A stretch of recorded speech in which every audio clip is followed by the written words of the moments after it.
Welcome to the RPG Blokes podcast for middle-aged newcomers and veterans alike. Today we're diving into a classic tabletop debate. Battle mapping versus theatre of the mind. Do you need a map and miniatures to bring combat to life, or can you run everything in your head with just a few words and imagination? We'll be breaking down the pros and cons of both approaches, looking at when to use each and discussing which systems and which types of player benefit the most from one style over the other.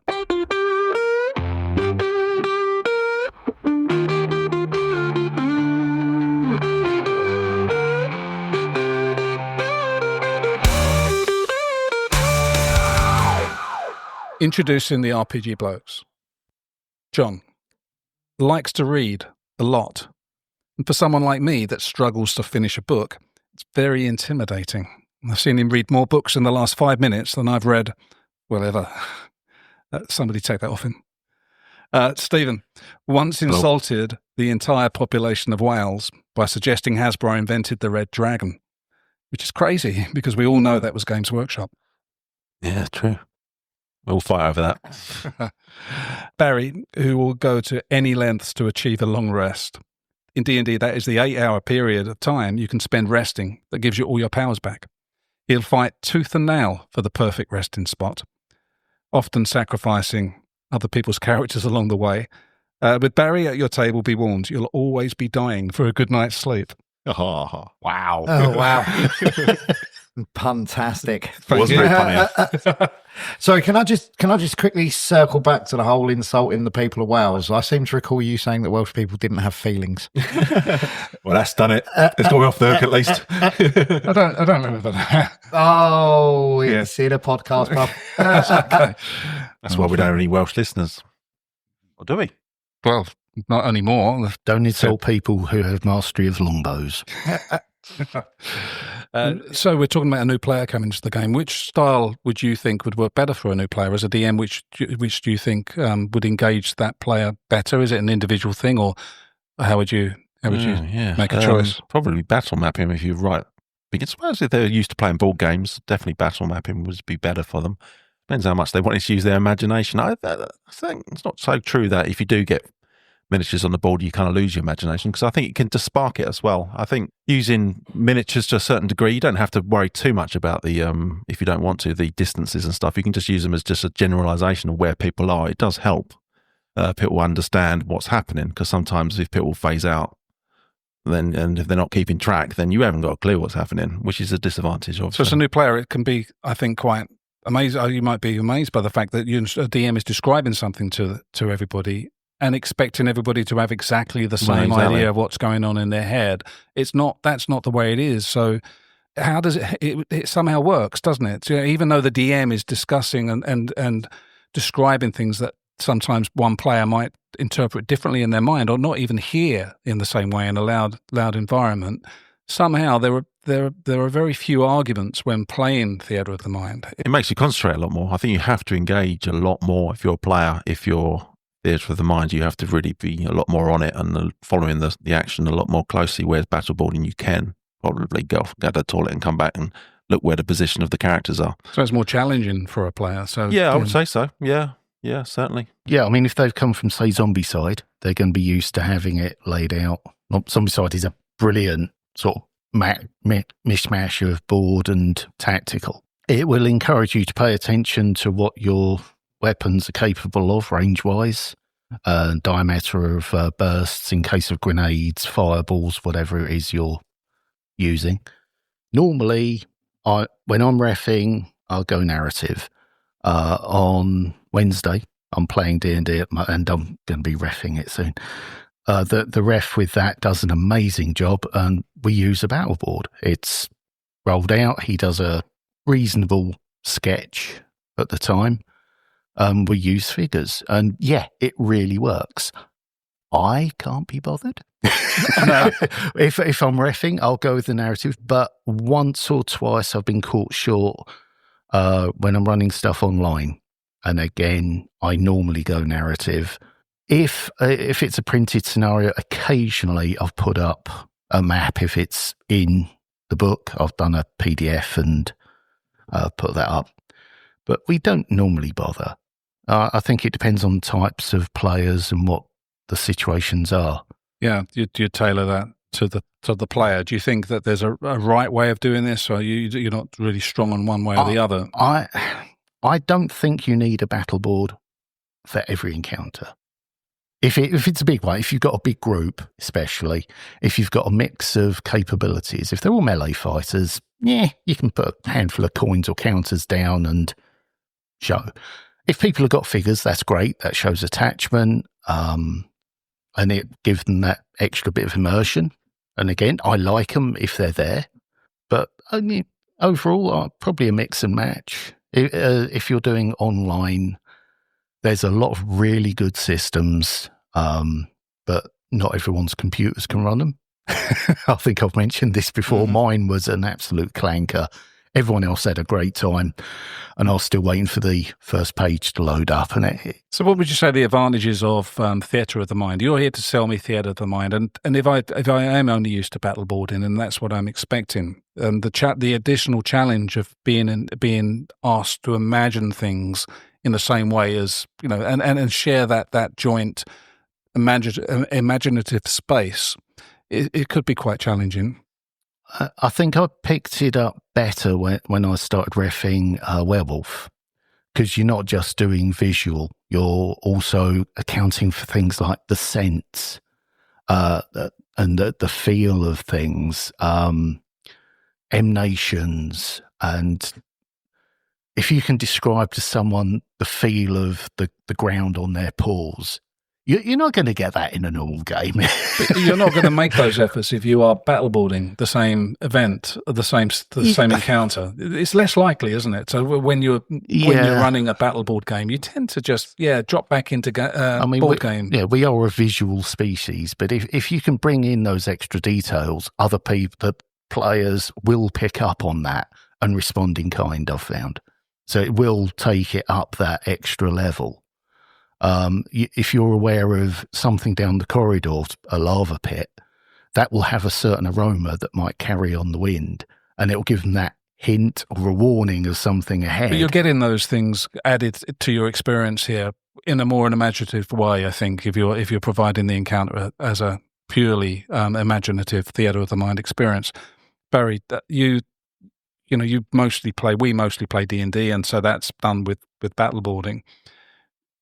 We don't often go into the theatre of the mind with those things now, do we? But what do you feel is the difference for you as a player? What marks one out from the other, and which do you prefer? So I've played both. I've played a few kind of mini campaigns and one shots and stuff that have very much been theatre of the mind. When we were COVID times and we was playing online, a lot of the stuff we did there, we didn't bother with the extra pieces of technology. It was theatre of the mind, and I really, really enjoyed them. But I think generally speaking, I prefer battle boards. But I think what John said is absolutely right. Not every encounter requires a battle board. If it was one of the things that our most. We've just finished the campaign, but the guy that's been DMing us up until it was one of the things that he was very good at. If you were just getting into some kind of random bar brawl with a bunch of commoners who'd got a bit lippy, you weren't getting miniatures out because he knew it was going to be. But by the time we got the miniatures out, drawn a map, the encounter was over. I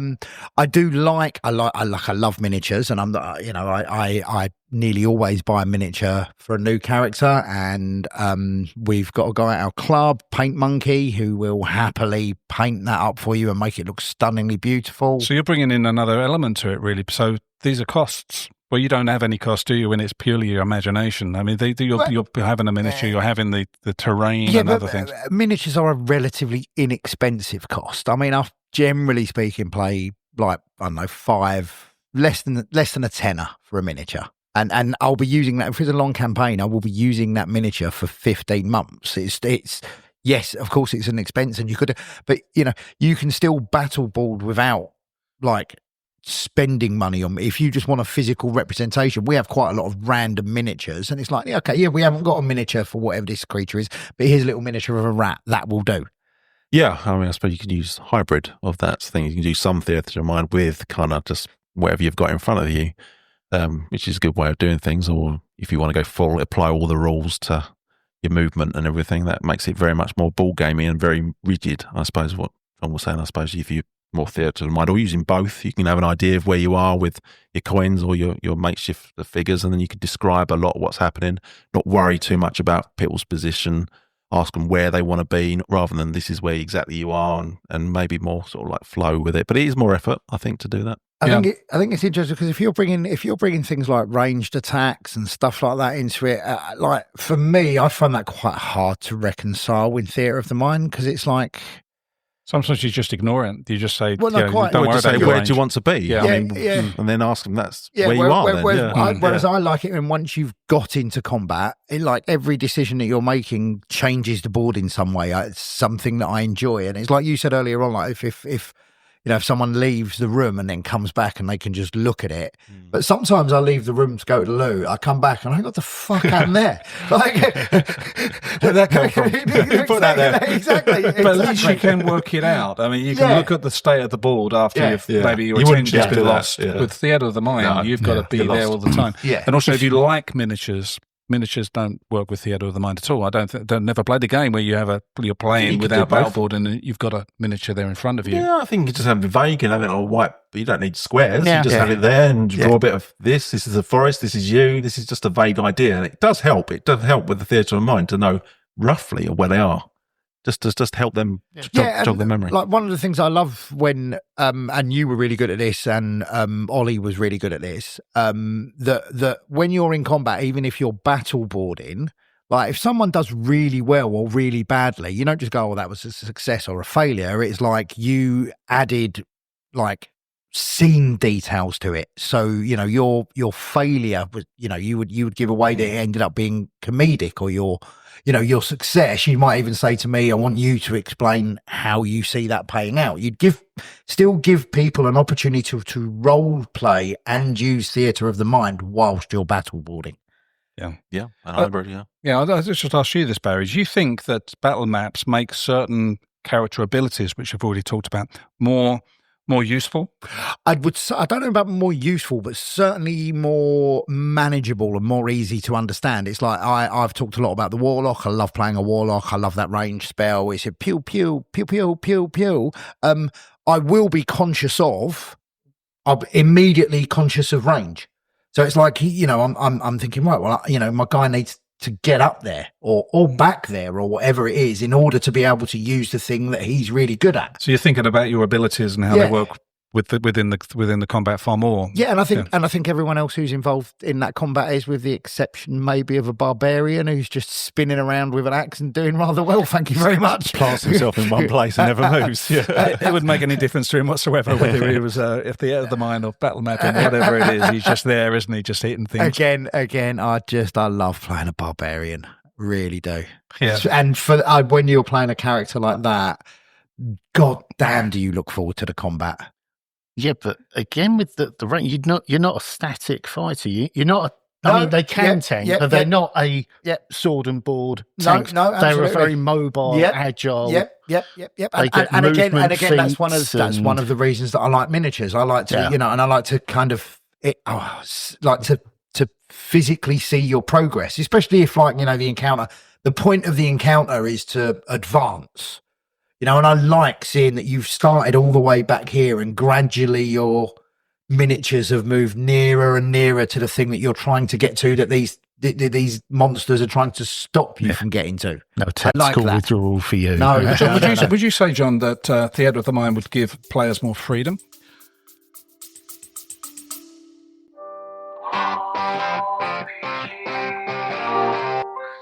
Check out RPG Blokes Plus. It's our premium service where we give you the opportunity to help pay our bills. And we guarantee you an episode every week, exclusive live plays and interviews.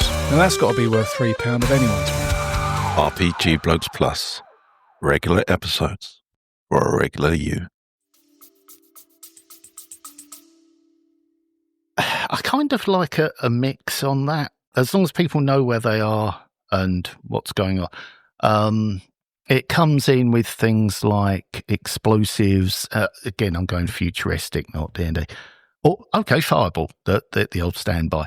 If you're in a corridor or a lightning bolt, there's certain effects that will happen in a certain area. And if you've described a narrow corridor that lightning bolt's going to have a hell of a time.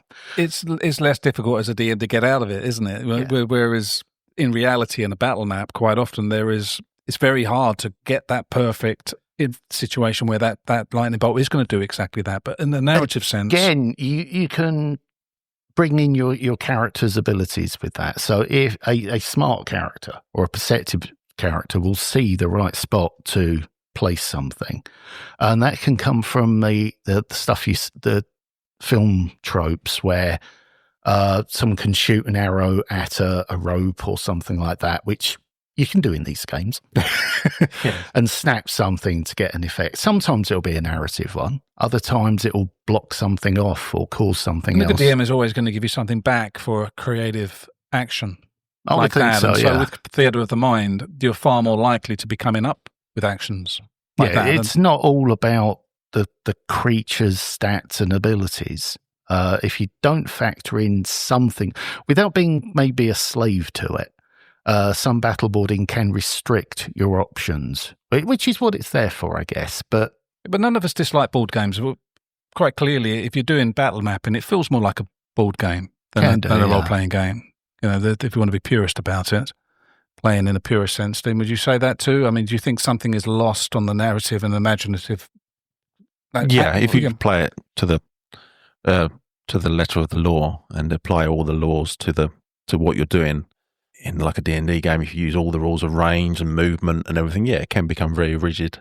And certainly using narrative or theatre of the mind can definitely free you doing that. And you could, you can certainly, but you've got to be clued in and you've got to be quite on it to come up with stuff. And if you're that sort of player that wants to do it, you can certainly enhance your survival chances and make things happen. And it becomes more cinematic. I guess things kind of go to and fro from you to other players, and it can inspire other players, and you can bring something in that no one thought about. Yeah, like climbing that tree that wasn't described in the first place, or you can start as a player. You can use the environment a bit more. You've got more freedom to act. I think so. Yeah. To go into to reverse that, would you say that battle boarding makes the game more meta? It encourages meta play. It kind of suits some games because some games are kind of about your power of your player and applying your skills and everything you've got onto a battle board to do the best that you can. I find something quite good about that when sort of like playing D&D. It's nice to be able to apply what written down and apply that into actual reality on the actual battle board. It's one of the things D&D is very good at. Yeah, it's something that you do. Even though I prefer theatre of the mind and the more narrative style of play, I can say with this game, and I can take it for what it is and enjoy it immensely, I think. But it's not quite the same. You can become quite powerful by applying all your abilities and applying it to a battle board, and you can certainly control a battle board by being quite clued in that respect as well, yeah. Well, and that's one of the things that I really like about it is that just at a certain point or multiple certain points throughout your game and campaign, the kind of like the game changes, like and it physically changes as well, and the atmosphere changes, and there's work and admin to be done that like combat that for me helps combat to become like an event, like when someone says right miniatures, and we go and get the little boxes of miniatures and stuff like that, and then your DM will roll out a battle board and start doing a little drawing, and I'm sitting there at that moment going, and I'm like rubbing my hands together, and right, there is a sense of anticipation. Let's go, motherfuckers!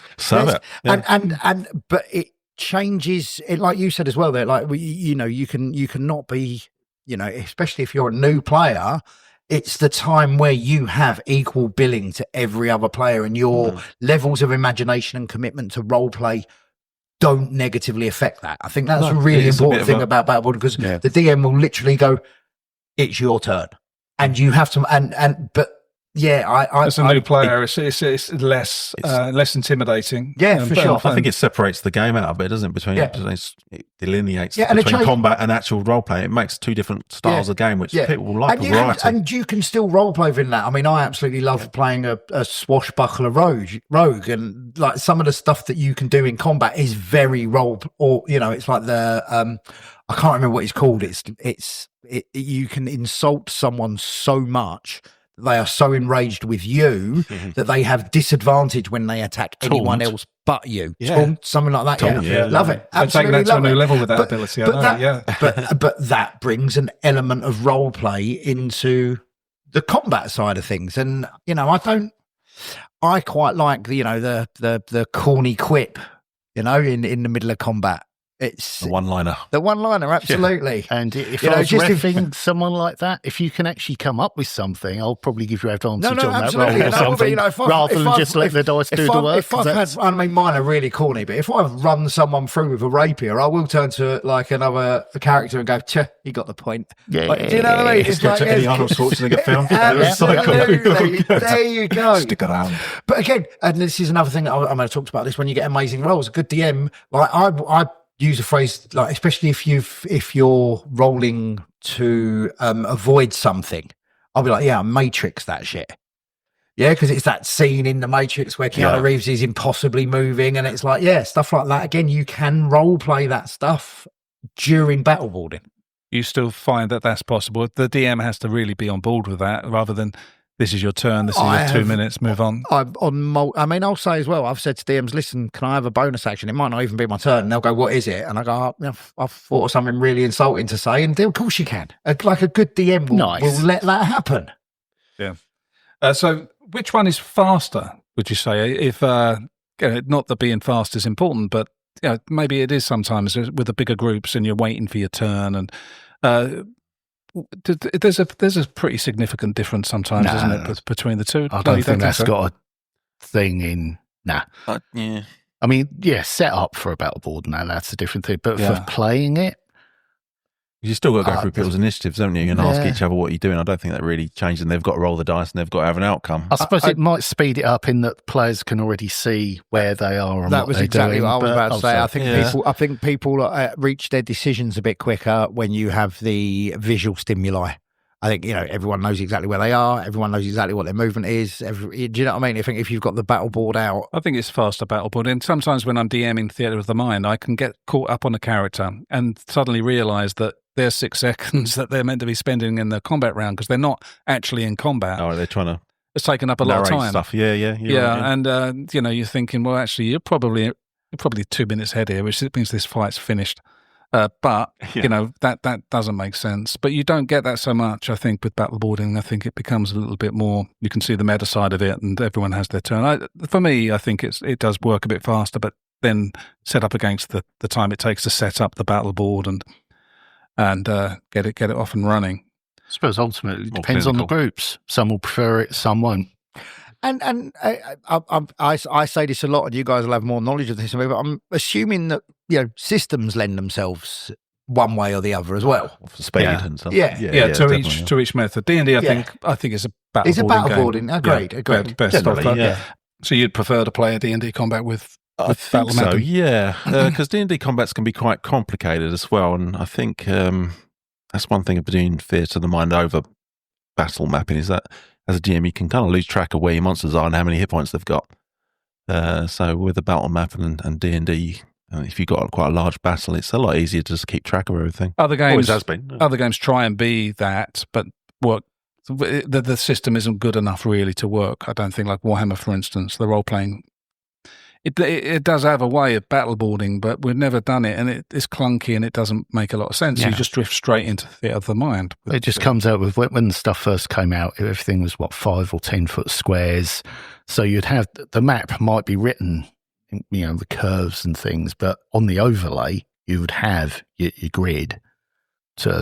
It might help, it might restrict. You can ignore figures, it. That's why they did it, I imagine. They were or hexes for outdoors, wasn't it? Hexes were the... And it's based on a battle game with Warhammer. They were never able to sell the figures through the role-playing game, and that's why Games Workshop knocked it on the head back in the day, because they just couldn't find a way of selling figures to people playing role-playing games. But it does work. But this is a complete. The problem with that is it's a completely different market, isn't it? Because like as a player, you need a miniature. Like that's not sustainable for someone like Warhammer who need to sell like £500 worth of miniatures to everyone. Yeah.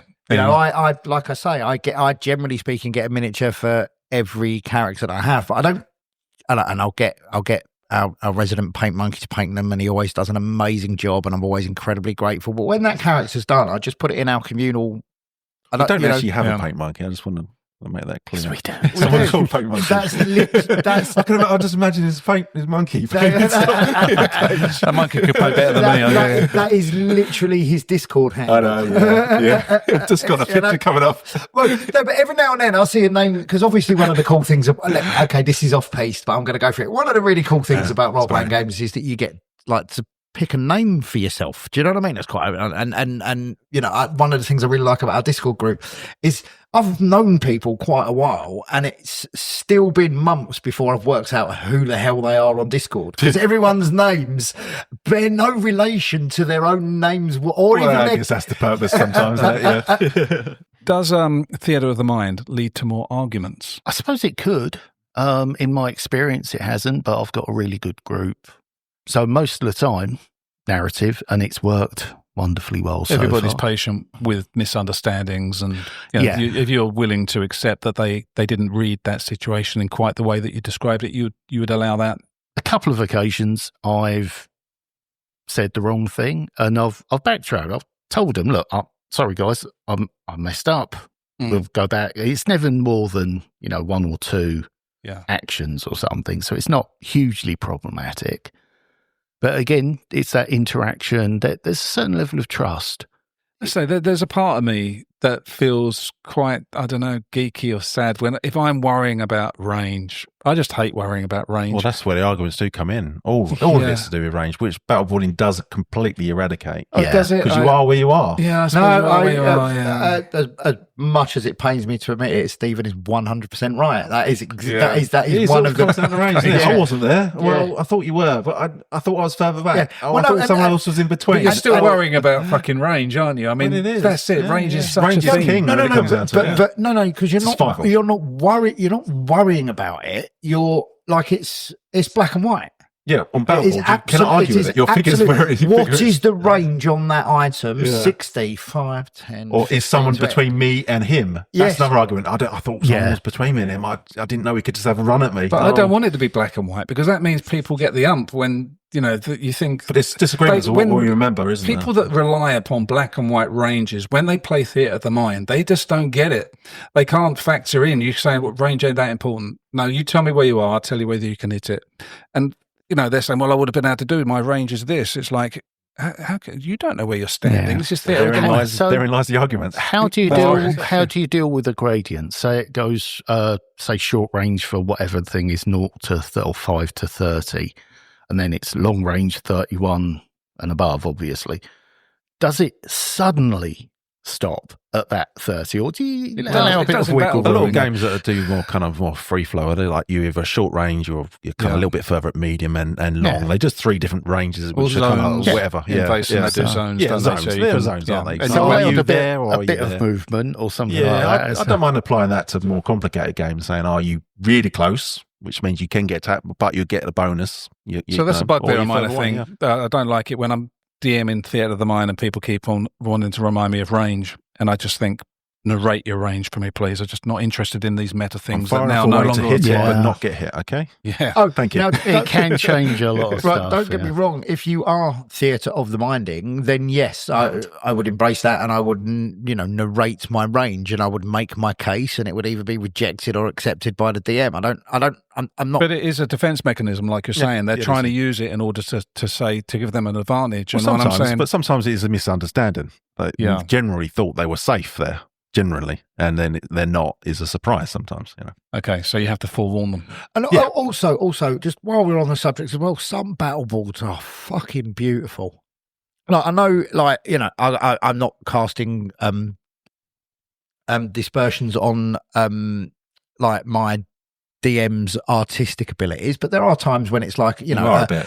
But they've drawn a rough sketch with a marker, and that's fine and it's functional and it works. But there are other times where people are using like pre-printed tiles and stuff, and some of them are gorgeous, man. And I like it when the DM brings along his battle map in advance. He knows, and he lays it on the table, and you think that's not wasted any time for us. I think it's probably come across in previous podcasts, and I think it's probably true of most of us. Like, we have a love for the accessories, and battleboardings are another accessory. And if you're that guy and it's like you want the nice things and you want it to look slick and polished, and that's important to you, then battleboarding is the way to go. So there is a cost to that, and Theatre of the Mind, they can't take that away from you. It's not going to cost you anything. No. There's no thought police here. There's no tax on what you can Don't imagine. talk about the thought, please. So I think that's an advantage of Theatre of the Mind. Stephen, do you think that the skill of the DM matters more with one method or the other? Do you think a DM needs to be a bit more experienced in? Yeah, probably.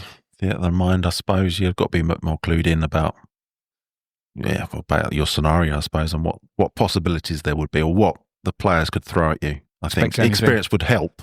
You don't have to be, but I think it helps, doesn't it?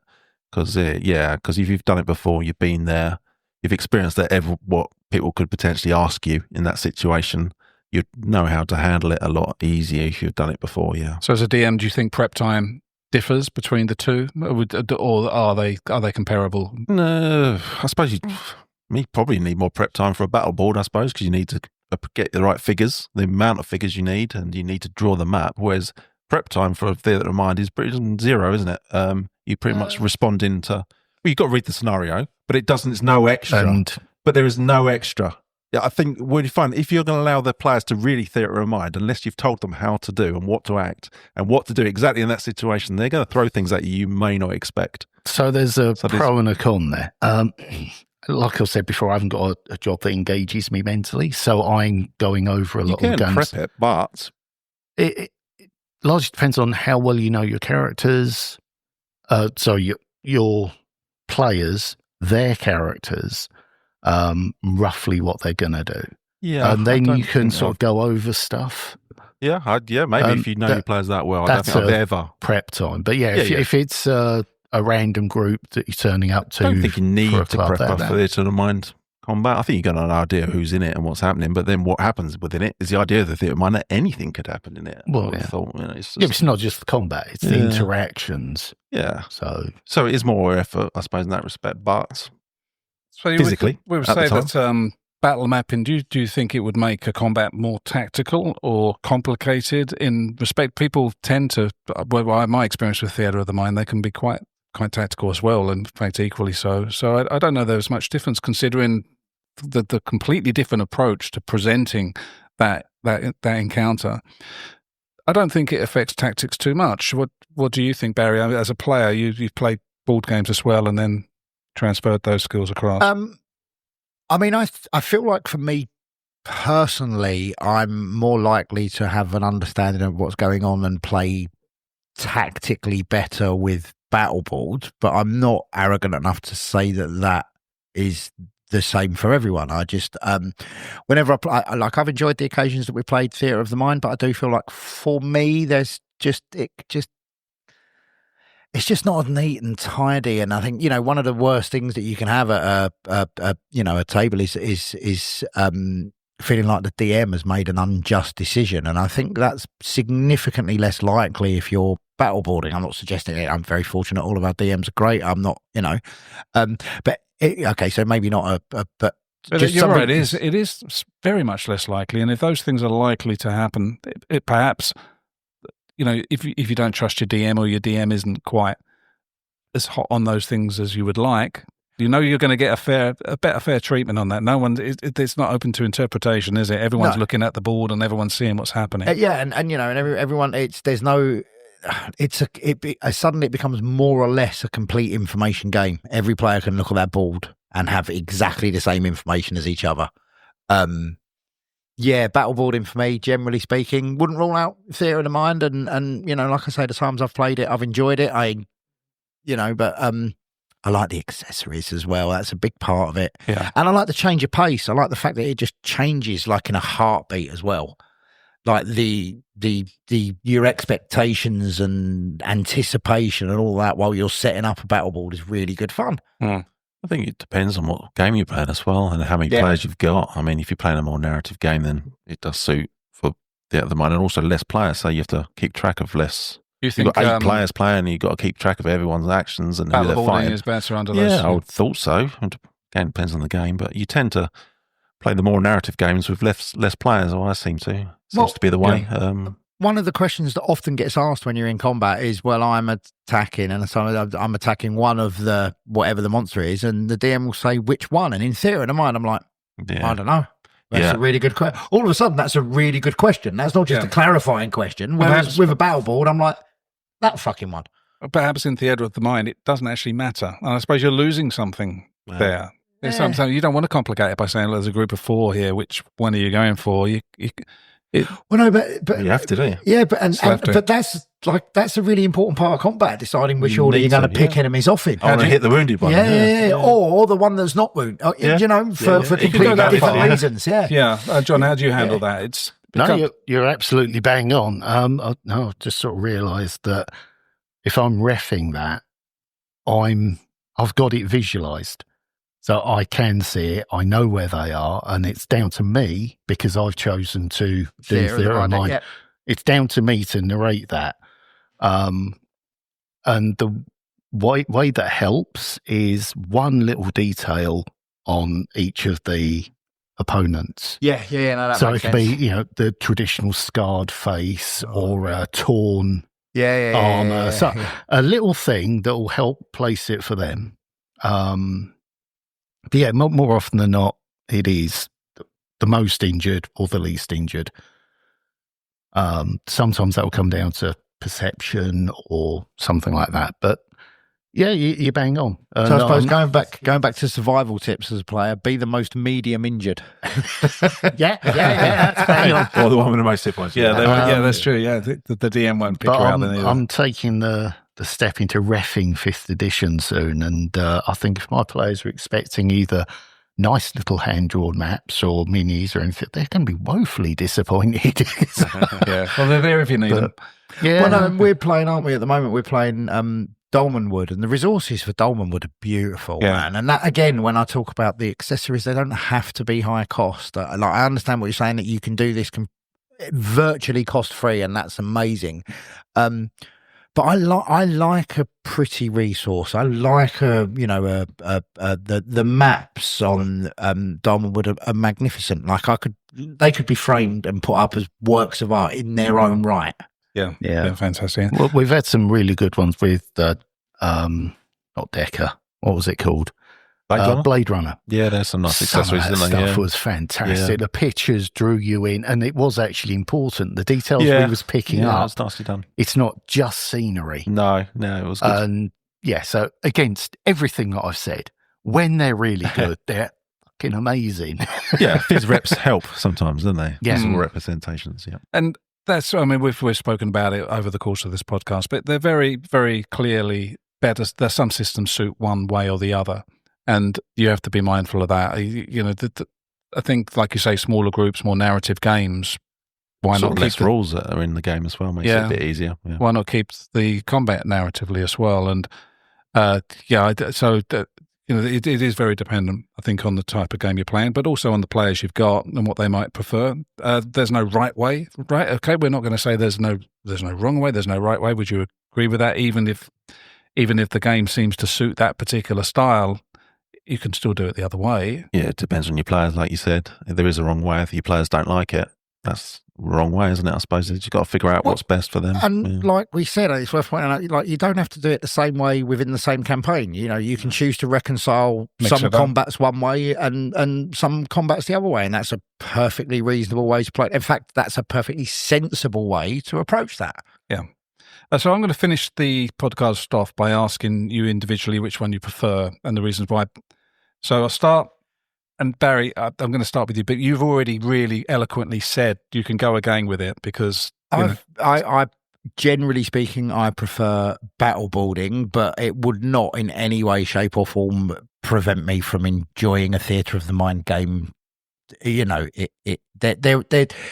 There's so many facets to role-playing games that actually, as long as that's what I'm doing, the way that different DMs and different systems reconcile different elements doesn't sort of detract from it too much. One's not going to turn you off from playing I think battleboarding's prettier. John, which way do you prefer? Well, my preference is theatre of the mind because it can add to the other stuff as well. So you've got your squares and maps and stuff, but if you can bring those extra elements from your imagination or other examples, you get, I don't know, tour books from caverns and show people if you want stuff like that and get something real. But if you can describe the feel of the rocks, the smells, and things like that, that will add more, I think, than yeah, and it's more likely to happen spontaneously throughout an encounter if you're narrating the entire thing, that you're already in that mode, that zone you're describing, rather than just whose turn is it, right? Where you're moving. So theatre of the mind for John, Stephen. Yeah, it'd be a tough one. I must admit, I do enjoy both of mine, so it would have to come down to what game I'm playing. So there's certain games I just wouldn't battleboard, like Cthulhu or even that Blade Runner. I just wouldn't do it because I just don't think it would be very good. So it depends what game I'm playing, and I'll be happy to do either. I would mix and match it in a D&D game. I could if it was a small fight. So yeah, I'm on the fence on it a bit. Yeah, I think I'm on the fence myself, but they are extremely different to each other. So be prepared as a new player. If one of them does concern you, find out what's being done before you join the table. If you have a preference, then maybe mention that too. Okay, so that's the end of this podcast. Stephen, over to you. And I'm pleased to say Stephen's done his homework. Well done, Stephen. Yeah, and he has found his own quote. Yes, this is my quote. Entirely spontaneous. Which one was it you said? Unscripted. That one. Yeah. Okay. No battle plan ever survives contact with the enemy. Some guy. Some guy. Helmut. It sounds like a German. Why did you choose a quote? You couldn't even pronounce the name of the person? Well, I thought it'd be really highbrow. Unscripted. Entirely. So let's slice and dice.